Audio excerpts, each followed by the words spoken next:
Hello everyone. तो सबसे पहले एक इम्पॉर्टेंट अपडेट, मॉर्निंग में 8:30 का एक नया बैच शुरू होने जा रहा है जो कि बिल्कुल ज़ीरो लेवल बेसिक से रहेगा। सो इफ़ यू वांट और if you know someone home you think that they need this batch, तो आप उनको सजेस्ट कर सकते हो। ऊपर नंबर दिया हुआ है। ये तो हो गया बेसिक वाला। इसके अलावा बेसिक बैच हमारा रात को 10:30 बजे का भी है, जो अभी चल रहा है वो भी काफ़ी बेसिक पर ही है।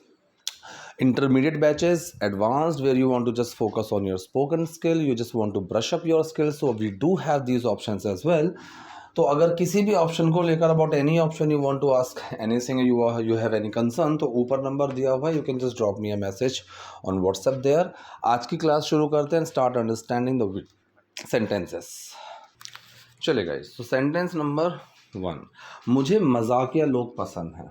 एक तो होता है funny, right. So funny basically उस सेंस में आ जाते हैं जो शायद हरकत, राइट, उनकी जो हरकतें होती हैं, कुछ चीज़ें ऐसी करते हैं, राइट, तो वो काफ़ी फ़नी लगती हैं, मजाकिया, ठीक है। लेकिन एक वर्ड होता है इंग्लिश में witty, right, you have to be quite witty, या फिर he is a witty person, I used to be very witty, ठीक है। तो विटी का मतलब होता है एक ऐसा इंसान जिसका सेंस ऑफ ह्यूमर बहुत अच्छा हो। इट्स नॉट अबाउट कि वो चाइल्डिश है, वैसा कुछ है, मतलब एक मैच्योर, एक अच्छा सेंस ऑफ ह्यूमर, राइट, एक समझदारी वाली बात, intellectual sense of humour, right, जो थोड़ा सा मैच्योर हो, तो ऐसे इंसान को बोलते हैं विटी।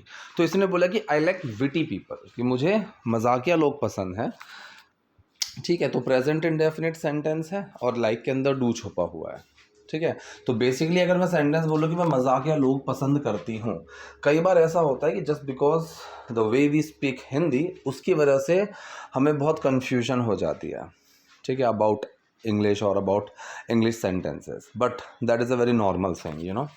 नेक्स्ट, अर्जुन का स्वभाव भी बिल्कुल वैसा ही है, ठीक है। स्टेट ऑफ बीइंग का सेंटेंस हो गया। सब्जेक्ट क्या है? अर्जुन का स्वभाव, मतलब अर्जुन नेचर। हेल्पिंग वर्ब आएगा इज, अब वो कैसा है? Like that. और बिल्कुल के लिए हमने क्या लगाया? एग्जैक्टली। तो सेंटेंस क्या बना? Arjun nature is also exactly like this. Arjun का नेचर भी बिल्कुल ऐसा ही है, ठीक है। नेक्स्ट, मुझे पता था इस रिश्ते की वजह से उसे बहुत कुछ झेलना पड़ेगा। एक तो यहाँ पर ये समझ लो कि मुझे पता था कि उसको ऐसा करना पड़ेगा, तो वुड तो आएगा ही आएगा, क्योंकि पास्ट में फ्यूचर की बात कर रहे हैं, we are talking about the future in the past. तो जब भी हम पास्ट में फ्यूचर की बात करेंगे तो वो वुड में जाएगा। अगर आप पास्ट में प्रेजेंट की बात कर रहे हो तो वो पास्ट में ही जाता है, राइट। और पास्ट में आप पास्ट की बात करोगे तो परफेक्ट में जाएगा। अगर आप पास्ट में पास्ट परफेक्ट की बात करते हो ना, तो भी पास्ट परफेक्ट में जाता है। और अगर आप पास्ट में पास्ट इंडेफिनिट की बात भी करोगे तो भी वो पास्ट परफेक्ट में ही जाएगा। दोनों चीज़ों पर ध्यान रखना पड़ेगा, ठीक है। तो सेंटेंस क्या बना? मुझे पता था, आई न्यू, इस रिश्ते की वजह से उसको बहुत कुछ झेलना पड़ेगा। इस रिश्ते की वजह से क्या यूज़ करेंगे वजह से के लिए? बिकॉज ऑफ दिस रिलेशनशिप उसको बहुत कुछ झेलना पड़ेगा, ठीक है। बेयर का यूज़ कर सकते हो, ठीक। पुट अप विद अलग सेंस में यूज़ होगा, यहाँ पर यूज़ नहीं करेंगे। तो इंग्लिश में एक वर्ड होता है टू एंड्योर, ठीक है, एंड्योरेंस, सहन शक्ति। तो वहीं से एक टर्म बना एंड्योर करना, ठीक है। तो यहाँ पर पास्ट में फ्यूचर की बात हो रही है, सो ही वुड, सब्जेक्ट आया ही, हेल्पिंग वर्ब आया वुड, और एक्शन क्या बना? एक्शन बना हैव टू एंड्योर। एक्शन सिर्फ एंड्योर नहीं है, एंड्योर करना पड़ेगा। जैसे मैं खेल रहा हूँ, आई एम प्लेइंग, अगर मैं कहूँ कि मुझे खेलना पड़ रहा है, तो यहाँ पर आईएनजी किस में लगेगा? हैव में लगेगा। I am having to play, getting my point. तो सेंटेंस बना कि he would have to endure a lot, ठीक है। तो पूरा सेंटेंस क्या निकल कर आया? मुझे पता था, आई न्यू, इस रिश्ते की वजह से, बिकॉज ऑफ दिस रिलेशनशिप उसको बहुत कुछ झेलना पड़ेगा, he would have to endure a lot, right. तो इंग्लिश ना बिल्कुल सिंपल सी है, इंग्लिश में ज़्यादा कुछ कॉम्प्लिकेशंस हैं ही नहीं। And whenever you feel confuse with any sentence, तो आपको क्या करना है? You have to make your sentence very simple. And the only problem, एक बहुत बड़ी प्रॉब्लम है, like whenever we feel unsure about any sentence, we are skeptical about something, तो ईदर हम उसमें एक मेकशिफ्ट सेंटेंस बनाने की कोशिश करते हैं, we try to use some makeshift sentences there, right, या फिर हम उसको गलत तरीके से ही बोल के काम चला लेते हैं, right. So we make do with speaking wrong sentences there, ठीक है। लेकिन ऐसा नहीं करना है, क्योंकि यही सेंटेंसेस होते हैं, the like these sentences will be giving you that confidence when you speak in the future. And if you don't work upon these sentences ना, they will be a road block, they will be a bottle neck for you, and they are going to remain those bottlenecks for you in the future. So first इन चीज़ों पे आपको काम करना पड़ेगा. You will have to work upon these things. और इनके बहुत सारे छोटे छोटे से तरीके हैं. You can use those methods. We are constantly working upon these things in our classes, you know.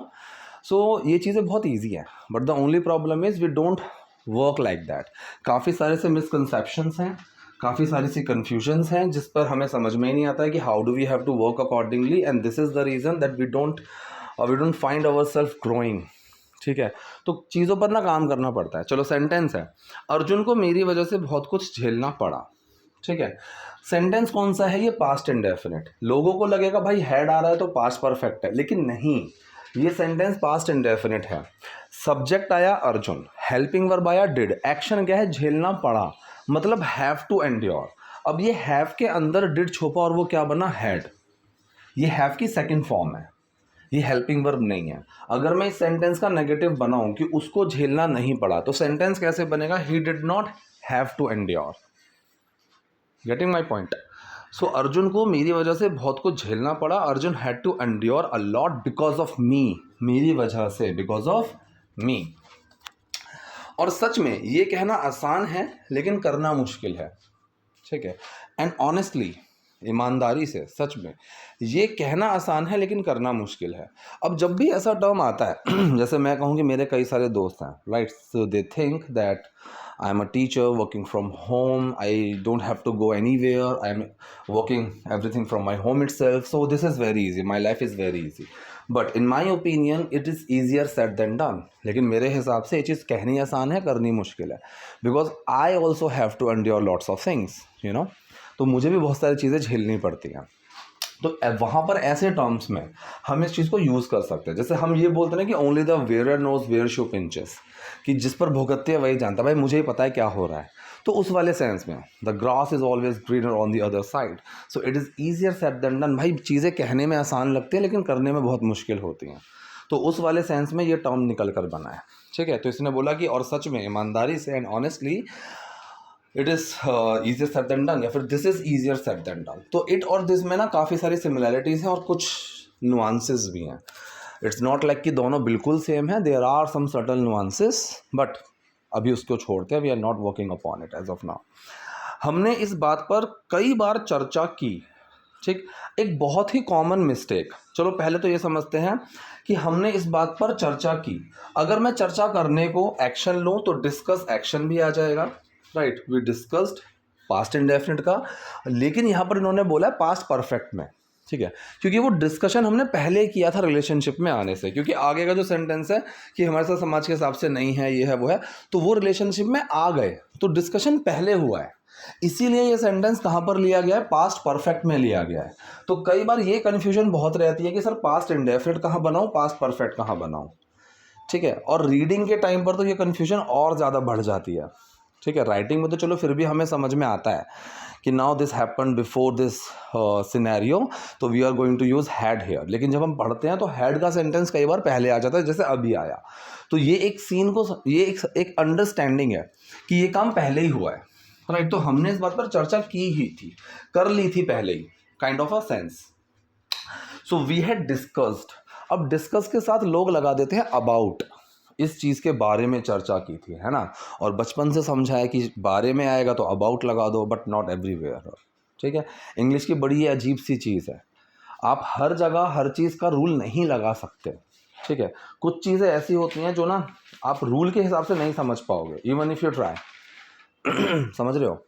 जैसे फॉर एग्जांपल अभी हमने एक टॉपिक पढ़ रहे थे, अभी हमारा टॉपिक चल रहा था जैसे किसी चीज़ में, राइट, जैसे मुझे इंग्लिश बोलने में डिफ़िकल्टी होती है, मुझे ये चीज़ करने में हेजिटेशन होती है, राइट, इस चीज़ को करने में मैंने पूरा दिन बर्बाद कर दिया. ये जो करने में का सेंस है, इसको हम डिस्कस कर रहे हैं. तो फॉर एग्जांपल अगर मैं बात कर दूं डिफ़िकल्टी की, तो डिफ़िकल्टी एक पोजेशन भी है कि मुझे डिफ़िकल्टी है, मुझे परेशानी है. अगर मैं मुझे कोई चीज़ है तो हम इसको पोजेशन में लेकर चलते हैं. तो मुझे परेशानी है, मुझे डिफ़िकल्टीज़ हैं, मुझे कुछ इश्यूज़ हैं, तो हम हैव में ले सकते हैं कि आई हैव डिफ़िकल्टी, राइट, जैसे आई have many difficulties doing something, you know. और अगर मैं इसी सेंटेंस में फील लगाना चाहूँ या फेस लगाना चाहूँ, सो आई फेस मैनी डिफ़िकल्टीज. ठीक है, टू डू समथिंग, तो फिर वहाँ टू लगाना पड़ जाएगा. समझ रहे हो मेरी बात? ऐसे ही अगर मैं बोलूँ कि why do you find it difficult to do something, तो फिर फाइंड का अगर मैं यूज़ करूँ तो भी टू लगाना पड़ेगा, लेकिन ये हर जगह नहीं चलेगा, ठीक है। अगर मैं फाइंड की बात करूँ तो कई जगह आई फाइंड, जैसे मान लो कई जगह ऐसे आएगा कि मैंने फाइंड का यूज़ करा लेकिन वहाँ पर मैं आईएनजी भी लगा सकता हूँ, ठीक है। तो कुछ स्पेसिफिक रूल्स ऐसे नहीं होते हैं कि जो हमेशा ही चलेंगे, लेकिन जैसे डिस्कस है, के बारे में डिस्कस करना, तो हमेशा के बारे में को लेकर अबाउट नहीं आएगा, डिस्कस के साथ हम अबाउट का यूज़ नहीं करेंगे। So we had discuss this matter many times, हमने इस मैटर को कई बार डिस्कस कर लिया था, ठीक है। Getting my point?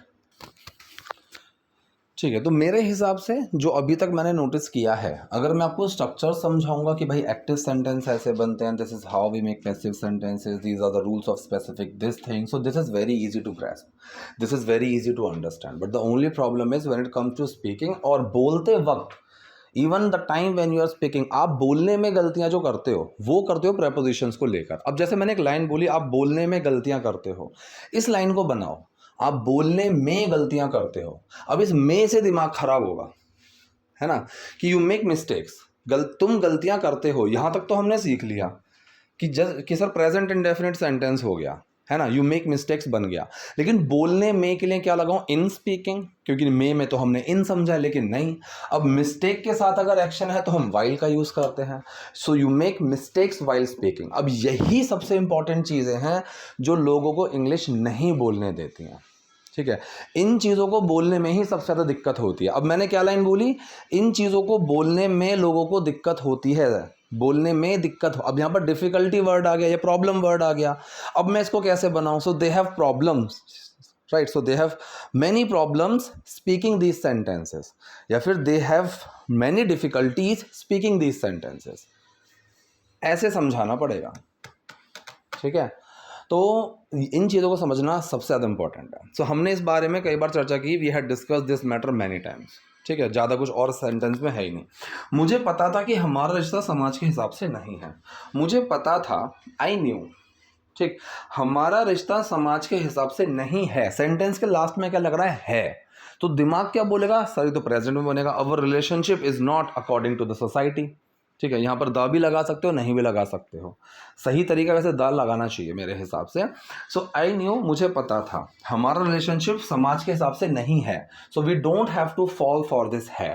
ये सेंटेंस अगर पास्ट में बात हो रही है, प्रेजेंट में इस चीज़ का रेलेवेंस नहीं है, तो ये सेंटेंस में हम वॉज लगाएंगे, our relationship was not according to the society. Getting my point? ठीक है। तो आई न्यू, मैं जानती थी हमारा relationship was not according to society. अब अकॉर्डिंग टू के बाद में अगर मैं दा लगा दूंगा तो वो कोई स्पेसिफिक सोसाइटी को दिखाएगा, ठीक है। अगर मैं दा नहीं लगाऊंगा तो वो जनरल सोसाइटी को दिखाएगा, ठीक है। अगर मान लो मैं किसी सोसाइटी में रहता हूँ, मैं अगर उसको मैं उसके बारे में बोल रहा हूँ, टॉकिंग अबाउट दैट, तो फिर दा लगाओ, लेकिन ये उसके बारे में नहीं बोल रही हैं, ये एक जनरल सोसाइटी के बारे में बोल रही हैं, समाज के बारे में, राइट। तो यहाँ पर दा लगाने का कोई लॉजिक नहीं है, ठीक। तो ये चीज़ें समझनी बहुत इंपॉर्टेंट है, हर ये छोटी छोटी सी चीज़ें समझनी ज़रूरी हैं।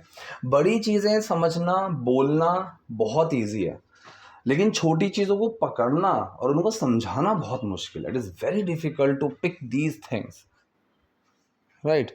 इन चीज़ों को पकड़ना बड़ा मुश्किल है, ठीक। चलो, लेकिन फिर भी हमने एक बड़ा जोखिम लिया या उठाया, बट स्टिल, लेकिन फिर भी वी टुक द प्लंज। अब इंग्लिश में एक इडियम है, to take the plunge. Plunge का मतलब क्या होता है? प्लंज का मतलब होता है बेसिकली गोता मारना, राइट, डुबकी मारना एक, तो उसको बोलते हैं प्लंज, और टर्म है टेक द प्लंज। अब आप जब गोता मार रहे हो तो basically you are taking a risk, right. तो वहीं से एक टर्म बनी है कि कोई चीज़ बोल्ड करना, हिम्मत वाली कोई चीज़ करना, या फिर किसी चीज़ में रिस्क लेना, तो उसके लिए हम यूज़ करते हैं टेक द प्लंज। जैसे मैं कहूँ कि I was having a decent job back in the day, but then I thought of starting a new business, or I thought that I wanted to teach, I wanted to become a teacher only, so that time I had to take the plunge to become a teacher, ठीक है। So but still we took the plunge। मैं बड़ी हूँ लेकिन मैंने कभी भी उसको नीचा नहीं दिखाया। आई एम ओल्डर, ओल्ड में ई आर क्यों लगा? क्योंकि यहाँ कंपैरिजन है, राइट। मैं बड़ा हूँ, आई एम ओल्ड, ठीक है, अगर मैं कंपैरिजन नहीं कर रहा तो बस, अगर मेरे भाई बहन खड़े हैं, मैंने कहा भाई मैं बड़ा हूँ तो आई एम ओल्डर, ठीक है, आई एम एल्डर, इस तरीके से मैंने उसे कभी नीचा नहीं दिखाया, but I never patronized him. अब देखो, पेट्रोनाइज करना, इंसल्ट करना, बी लिटिल करना, डिफेम करना, डिमीन करना, इन सब का मीनिंग काइंड ऑफ सेम ही है, किसी को नीचा दिखाना, right, to make someone long face, ठीक है, और lose face, sorry, to make someone lose face, ठीक है, तो वो सब सेंसेस सेम ही हैं, लेकिन अंतर है हल्के हल्के से। तो अगर मैं स्पेसिफिकली बात करूं पेट्रोनाइज करने की, तो पेट्रोनाइज करने का मतलब होता है जैसे किसी को ये दिखाना कि भाई तुमसे नहीं हो पाएगा, तुम्हारे बस की नहीं है ये चीज़ करनी, तुम इस चीज़ को गलत कर रहे हो, तो किसी को ऐसा फील कराना, ये होता है किसी को पेट्रोनाइज करना। तो इसने बोला कि I am older but I never patronized him, मैंने उसको कभी पेट्रोनाइज नहीं किया। आजकल मैंने देखा है कि लोग ब्रेकअप के बाद अलग अलग तरह से व्यवहार करते हैं। So now days I have seen, present perfect sentence है, कोई बहुत बड़ी चीज़ नहीं है। So now days I have seen people behave differently after breakups. People behave different मत कर देना, डिफरेंट में एलवाई जरूर लगाना पड़ेगा, क्योंकि ये एडवर्ब है। एडवर्ब का मतलब जो किसी एक्शन के साथ लगे, तो यहां पर पीपल बिहेव, लोग बिहेव करते हैं, एक्शन आ गया ना, इसके साथ अगर मुझे एडवर्ब लगाना है तो इसमें एलवाई लगाना पड़ेगा, ठीक है। अगर मैं बोलूं कि भाई मेरी ओपिनियंस डिफरेंट हैं, इसमें कोई एक्शन नहीं है, so I have different opinions, ठीक है, ओपिनियन में एस लगा हुआ है तो मैंने डिफरेंट से पहले आ नहीं लगाया। अगर मैं बोलूं कि मेरी ओपिनियन डिफरेंट है, so I have a different opinion on this, तो फिर मुझे आ लगाना पड़ेगा, समझ रहे हो। और अगर मैं इसको एक्शन में लगाऊं कि भाई मैंने इसको थोड़ा अलग तरीके से किया है, so I did this work differently, तो इसी तरीके से बना that people behave differently after breakups, कि लोग ब्रेकअप के बाद ना थोड़ा अलग तरीके से व्यवहार करते हैं, जैसे करना नहीं चाहिए, वो एक दूसरे को इग्नोर करने लगते हैं, दे स्टार्ट प्लस आईएनजी, ठीक है, प्रेजेंट इंडेफिनिट है, डू छुपेगा स्टार्ट के अंदर, so they start giving each other the cold shoulder. To give someone the cold shoulder, ये बेसिकली इंग्लिश में एक इडियम है जिसका मतलब सेम होता है कि किसी को देख के नज़रअंदाज करना, इग्नोर करना, बात ना करना, राइट, मतलब यू नो कि सामने वाले इंसान ने आपको देख लिया, but still that person is not talking to you और not giving you any importance, right, और not acknowledging you, so that person is trying to giving you the cold shoulder, ठीक है। So they start giving each other the cold shoulder, वो एक दूसरे को ignore करने लगते हैं, लेकिन मुझे नहीं लगता ऐसा करने की कोई ज़रूरत है, but I don't think there is any need to do that, there is any need of doing that. Of भी लगा सकते हो, यहाँ टू भी लगा सकते हो, बट आई डोंट थिंक, मुझे नहीं लगता कि ऐसा करने की कोई ज़रूरत है। कोई चीज़ है, कोई चीज़ नहीं है, तो आप इसको स्टेट ऑफ बीइंग में बना सकते हो, कई सारे सेंटेंस पोजेशन में भी बन सकते हैं, ठीक है। मेरी ज़िंदगी में बहुत सारी प्रॉब्लम्स हैं, so there are many problems in my life, या फिर I have many problems in my life, दोनों सही हैं, ठीक है। So but I don't think there is any need, there is, कि कोई ज़रूरत है टू डू दैट, ऐसा करने की, ठीक है। आप समझदारी से भी अपने रिश्ते को संभाल सकते हो, so you can handle your relationship wisely, rationally, thoughtfully, ठीक है। तो आप संभाल सकते हो, कैन का सेंटेंस है, यू कैन हैंडल, हैंडल से पहले ऑल्सो लगाएंगे क्योंकि आप समझदारी से भी संभाल सकते हो, एक्शन से पहले ऑल्सो लगा दिया, so you can also handle your relationship wisely, ठीक है। अब यहाँ पर वाइज में एल वाई क्यों लगा हुआ है, क्योंकि हैंडल कर सकते हो, that was a wise decision, यहाँ पर कोई एक्शन नहीं है तो मैंने वाइज में एल वाई नहीं लगाया, लेकिन ये डिसीजन तुमने बड़ा समझदारी से लिया, you took that decision so wisely, कितना बढ़िया चीज़ है, ठीक है। हम दोनों अपनी अपनी ज़िंदगी में खुश हैं, state of being, we both are happy in our own lives, LIVES, ठीक है, लाइव्स, यहाँ पर प्रोनाउंसिएशन लाइव्स है, कई जगह लिव्स आ जाती है, दोनों में फ़र्क है, ठीक है। लाइफ की बात करेंगे, उसकी प्लूरल फॉर्म है तो लाइव्स आ जाएगा। आई होप आपको चीज़ें समझ में आई होंगी। कोई डाउट, कोई क्वेरी है तो do let the comment section. अगर आपको कोई भी क्लास ज्वाइन करनी है तो आप ऊपर मैसेज कर सकते हो। Till then take care, bye bye.